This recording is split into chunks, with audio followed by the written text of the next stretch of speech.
he always had a smile on his face, always. And I think that's what his friends all remember him by. Every email, text, phone call, that's the only thing they ever talk about is how much he used to smile and make their day. Joe Crupi did everything right. He built a comfortable life for his wife and 2 children in Markham, Ontario. He kept himself in good shape. And when COVID came around, he was careful. He'd mask up, stay socially distant. He'd even sanitize the groceries. But Joe died after battling COVID earlier this month. And now his family has a message for the rest of Canada.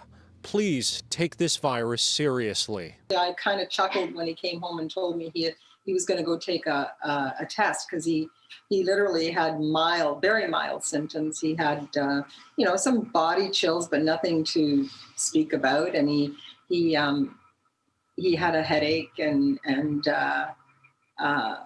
that was basically, and maybe the onset of a little cold. So I said, okay, if it makes you feel better, then go get tested. So he did. And the next day we got a positive result. And even when I told him, I said, "You're positive," he couldn't believe it. Joe's case looked mild at first, but after being sent home, he took a turn for the worse. Soon he was airlifted from a local hospital to Toronto General, one of the only facilities with machines that could breathe for him. The machine did its job, and Joe was able to beat the virus, but the damage to his lungs was done. Finally free of COVID, his family was able to be with him in those last moments. I don't know. I guess we're going to take a day at a time. There's always going to be a hole that he leaves in our lives, but you know what? They're just going back. We've just been so lucky to have, such an amazing dad with us all these years. Like my mom said, he's such a family man. I have vivid memories of every Christmas. And the memory of him is always going to live on through us. Joe was just 65 with no pre-existing conditions and led an active lifestyle. Despite that, doctors warned that if he recovered, he'd be looking at years of rehab to restore lung function, rebuild muscle, and even learn to walk and eat again.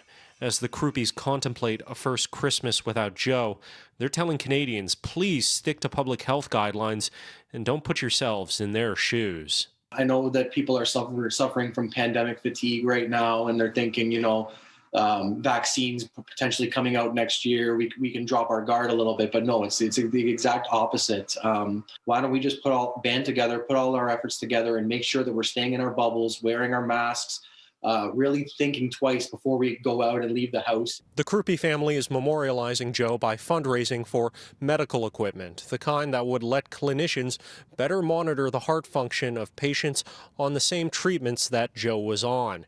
They're fundraising for Toronto General Hospital and their local Markham Stouffville General Hospital. In Ottawa, Xiaoli Li, City News.